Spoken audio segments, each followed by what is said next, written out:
2차 선교 여행 때 유럽에 세운 첫 교회입니다.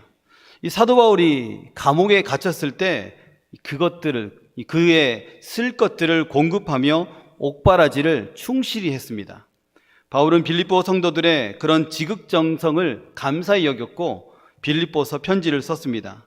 이 바울이 빌립보 교회에 편지를 썼을 때 그의 몸은 이미 발에는 찼고 손은 묶여 있는 상태였습니다. 풀려날지 사형당할지 알지 못하는 상황이었습니다. 그러나 그의 마음엔 기쁨이 넘쳐났습니다. 빌립보서에 기쁨이란 단어가 무려 19번이나 사용되었습니다. 기쁨이 넘쳤다는 것은 바울이 선하신 하나님을 끝까지 의지했다는 것입니다. 선하신 하나님께서 과연 바울을 통해서 또 우리를 통해서 무엇을 이루어 가실까요? 첫 번째는 복음은 우리를 통해 전진한다는 것입니다. 하나님께서 성령 하나님을 보내셔서 우리를 사용하시고 우리를 사용하셔서 복음이 전진하게 하신다는 뜻입니다. 이 꿈의 사람 요셉을 아시죠? 너무나 잘 알고 있는 인물입니다. 형들에게 버림받았습니다. 그리고 팔렸습니다. 그리고 상인들은 요셉을 보디발의 집에 또 팔았습니다. 보디발의 집에서 모함을 받아 감옥에 갇혔습니다. 이 요셉의 존재는 상품 같은 존재였습니다. 사고 팔릴 수 있는 존재, 가치가 없는 존재로 전락해버렸습니다. 볼품없는 인생 같아 보였지만 결코 그렇지 않습니다. 창세기 39장 23절에 여호와께서 요셉과 함께 하심이라. 여호와께서 그를 범사에 형통하게 하셨더라. 너무 중요한 말씀이죠. 하나님께서 함께 하시면 못난 인생이 없다는 것입니다. 여호와께서 그의 인생을 도우시면 부족한 인생이 없다는 것입니다. 요셉은 하나님과 함께 있기에 이 감옥에서도 견딜 수 있었고 자기를 통하여 감옥에 있는 사람들이 하나님의 복을 받았습니다. 요셉이 머문 곳에 항상 하나님의 복이 머물렀습니다. 성령님과 동행하는 우리가 머문 곳에도 마찬가지로 하나님의 복이 머뭅니다. 바울도 요셉과 같이 감옥에 갇혀 있습니다. 감옥에 갇혀 있으나 그는 절망하지 않았습니다. 불평하지 않았습니다. 그리고 힘겨워하지 않았습니다. 왜입니까? 그것은 요셉과 함께 하신 하나님이 지금 바울과 함께 하시기 때문입니다. 바울을 형통하게 하시기 때문입니다. 요셉이 가는 곳마다 복이 머물렀다면 바울이 가는 곳마다 또한 복이 머물렀다는 것입니다. 그 복은 오늘 말하는 것은 복음입니다. 복음은 진정한 복입니다. 사도 바울은 처음에는 로마의 가택연금 상태였습니다. 그러니까 그 가택연금 상태에서는 가끔 찾아오는 손님들하고 대화도 나눌 수 있고 또 자기들의 제자들이 찾아와서 성경 공부를 하고 그런 시간을 가질 수 있었습니다. 그런데 그 모든 시간이 다 빼앗기고 갑작스럽게 그가 시위대 감옥으로 이감된 것입니다. 이감된 시위대 감옥에서는 아무것도 할 수 없는 것 같습니다. 그러나 그는 온통 복음 전함에 빠져 있었습니다. 갑작스런 이감으로 성도들은 바울을 너무 걱정했습니다. 가택연금 상태에서는 가끔 만날 수 있었는데 이제는 만날 수 없다는 그 마음에 너무 마음이 힘들었습니다. 또 사도 바울이 이 불편함을 과연 이길 수 있을까? 좁디 좁고 칙칙한 감옥, 그런 감옥을 어떻게 견뎌낼까? 그런 걱정도 했습니다. 요즘 감옥도 좁습니다. 제가 물어보거든요. 물어보면 여름이 너무 힘들답니다. 겨울이 차라리 낫다고 합니다. 겨울은 차라리 좁은 공간에 붙어 있으니까 체온 때문에 따뜻한데 여름은 선풍기도 없고 창문도 없는 그런 곳에 생활하니까 너무너무 견디기 힘들다고 합니다. 혹 방 안에 이 문신을 새긴 조폭이라도 있으면 생활은 더욱 힘들어진다고 합니다. 이 재소자 중에서 몸집을 이렇게 불리는 사람이 있습니다. 물어봤습니다. 왜 그렇게 몸집을 불립니까? 새로운 사람들이 들어오면 자신을 함부로 볼까봐, 쉽게 볼까봐 일부러 몸집을 불린다고 합니다. 요즘 감옥도 이렇게 열악한데 하물며 당시 감옥은 비교할 수 없을 정도입니다. 감옥에 투옥된 사도 바울이 말합니다. 빌립보서 1장 12절입니다. 함께 읽겠습니다. 형제들아, 내가 당한 일이 도리어 복음 전파에 진전이 된 줄을 너희가 알기를 원하노라. 아멘. 이 말은 사도 바울이 감옥에 갇힌 일이 도리어 복음 전파에 도움을 준다. 새 번역 성경에 이렇게 되어 있습니다. 오히려 내가 감옥에 갇힌 게 복음 전파에 도움을 준다라는 말입니다. 정말입니까? 그럼요, 맞습니다. 하나님이 허락하지 않으면 어느 누구도 감옥에 들어갈 수 없습니다. 하나님께서 사도 바울의 감옥 들어감을 허락하셨기에 이 모든 사역은 지금 분명히 하나님의 선하신 뜻 가운데 있다는 것입니다. 하나님의 섭리라는 것입니다. 오늘 여기에서 나온 진전이란 말은 이 로마 군인들이 진군하는 앞길에 아무 장애 없이 나갈 수 있도록 활짝 열린 상태를 말합니다. 그러니까 비록 사도 바울은 매임을 당했으나 복음은 대제국 로마로 침투에 들어갈 것을 말씀하고 있는 것입니다. 조인기 목사님이 이렇게 말했습니다. 성도나 교회나 복음 증거를 위해 꿈과 환상을 갖지 않고 정치하려고 하면 성령께서는 함께 일하지 않는다. 이 성령 하나님은 복음 증거에 대한 강렬한 소망을 가진 사람과 함께 놀라운 일들을 이루어 가신다는 것입니다.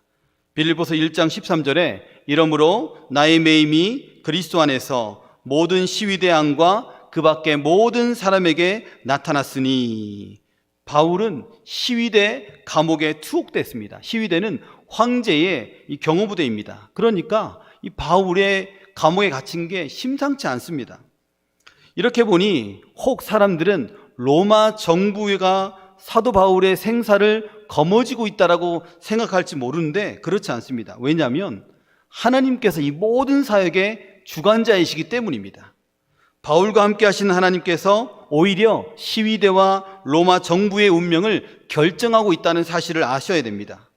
하나님의 선하신 뜻 가운데 있기 때문이죠. 세부적인 내용이 나와 있지 않습니다. 그렇지만 바울은 분명히 투옥된 사람들 또는 이 황실 경호부대원들에게 즐거이 복음을 전했을 것이 분명합니다. 복음은 바울과 바울의 입술을 통해 듣는 투옥된 사람들, 이런 경호부대, 그리고 로마의 군인들에게 스며들었습니다. 이제 하나님의 뜻이 분명히 나타났습니다. 하나님은 바울을 통해 로마에 복음을 전하기 위해 바울을 감옥에 들어가게 한 것입니다. 복음은 바울의 입술을 통해 로마 속으로 재빠르게 침투해 들어갔습니다. 복음 전파의 진전이 시작된 것입니다. 얼마 전 우리 병원에 입원한 이 모 권사님이 계십니다. 수술 후 몸이 조금씩 회복되었습니다. 그래서 병원분들에게 전도를 한다고 하시더라고요. 그래서 신방 갈 때 이 다른 여전도 회원들과 함께 그 전도지를 들고 갔습니다. 그래서 전도가 즐겁다 하십니다. 이거라도 해야지 하면서 즐겁게 전도를 하십니다. 아마도 이 권사님의 부드러운 음성과 또한 디스크 환자들의 특성상 걷지 못하니, 움직이지 못하니 이야기를 잘 들어주었는 듯합니다. 이 신방관 분들은 수술한 지가 얼마 안 됐으니까 좀 이 몸을 잘 돌봐야 한다며 걱정을 했습니다. 그럼에도 퇴원을 앞두고 여전히 병원에 있는 분들에게 더욱 열심히 복음을 전하고 있다는 이야기가 들려옵니다. 이 복음을 전하는 마음은 사람의 마음이 아니죠. 성령님이 주시는 마음입니다. 성령님께서 복음을 전하는 분과 받는 분에게 큰 은혜를 주신 것입니다. 그 병원에 참 생명이 흘러 들어갔습니다. 그 병원은 진심으로 수지 맞았습니다. 한 명의 환자로 인해 생명이 충만히 역사했기 때문입니다. 저도 오늘 오전에 교도소를 방문해서 예배 인도했습니다. 교도소 측에서는 항상 저한테 1시간을 할애합니다. 12명과 15명 사이에 저희 언양 자매, 저희와 연결된 분들하고 함께 예배를 드립니다. 말씀도 잘 듣고 찬양도 잘합니다.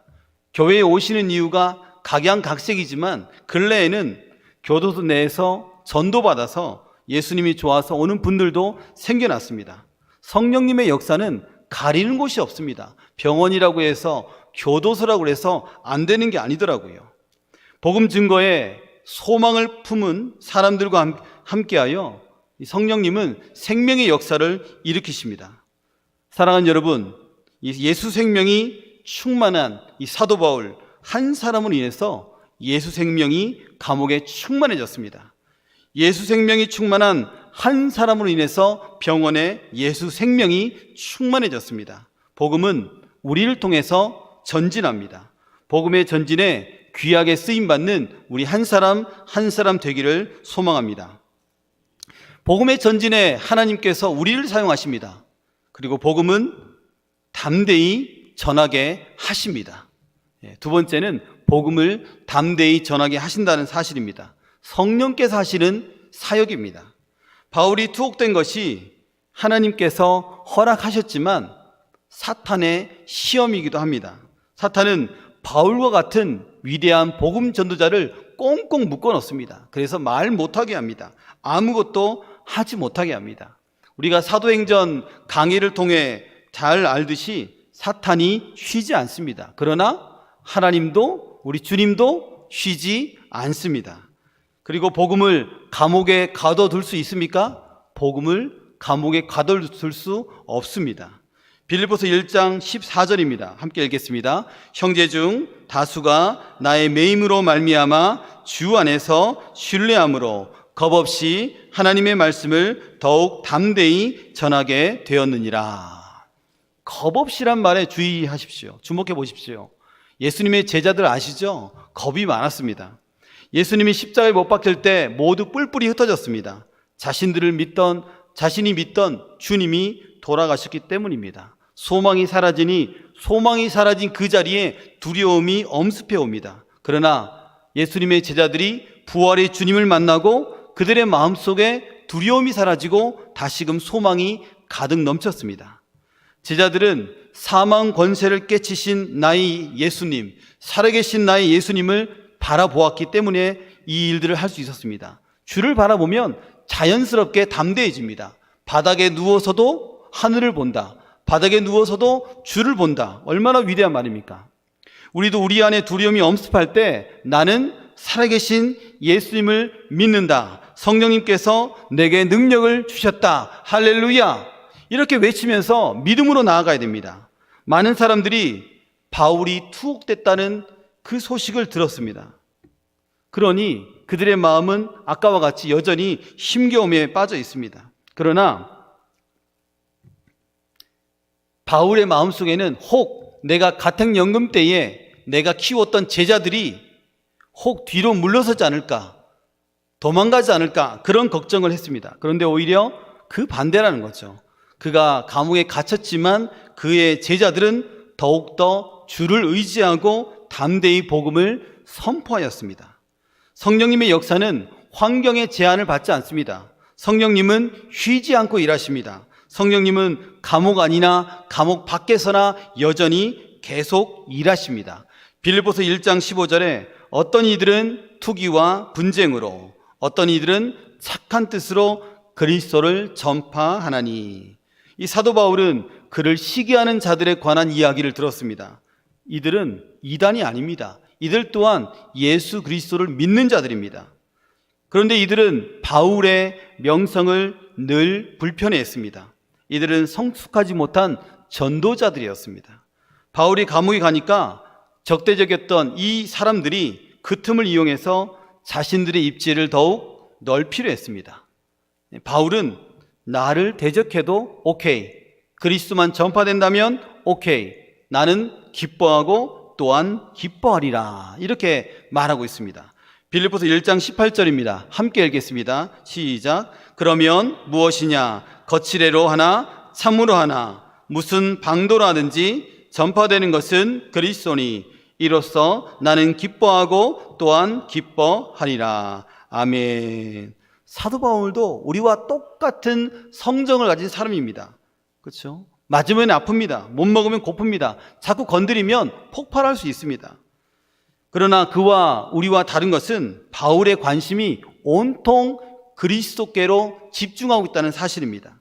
바닥에 누워서도 주님만 보는 사람, 눈을 뜨나 눈을 감으나 주님의 복음을 전할 생각으로 들떠있는 사람, 그 사람이 바로 사도 바울이었습니다. 바울은 복음 증거에 미칠 정도로 열정을 가진 사람이었습니다.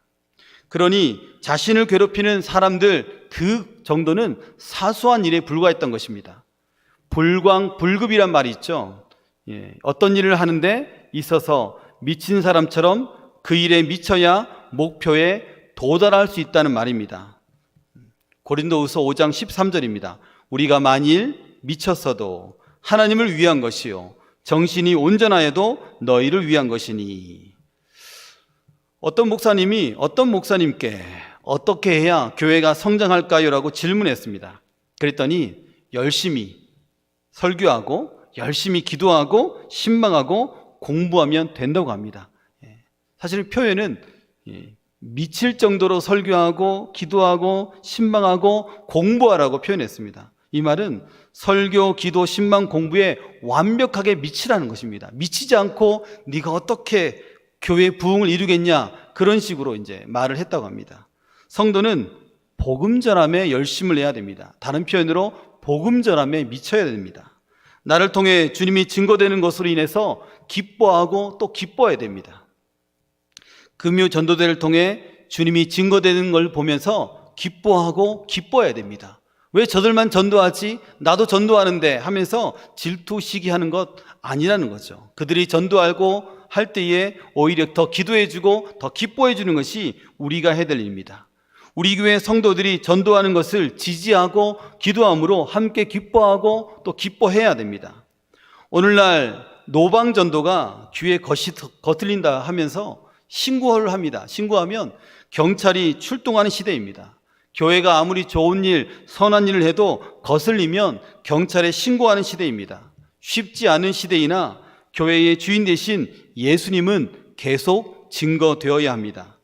성령 하나님은 과거에도 현재에도 미래에도 동일하게 역사하십니다. 그러니 다른 것 바라보고 다른 것 의지하지 말고 성령 하나님을 의지하여 성령 하나님 주신 그 권세를 가지고 담대히 복음을 선포하는 우리 모두가 되기를 소망합니다.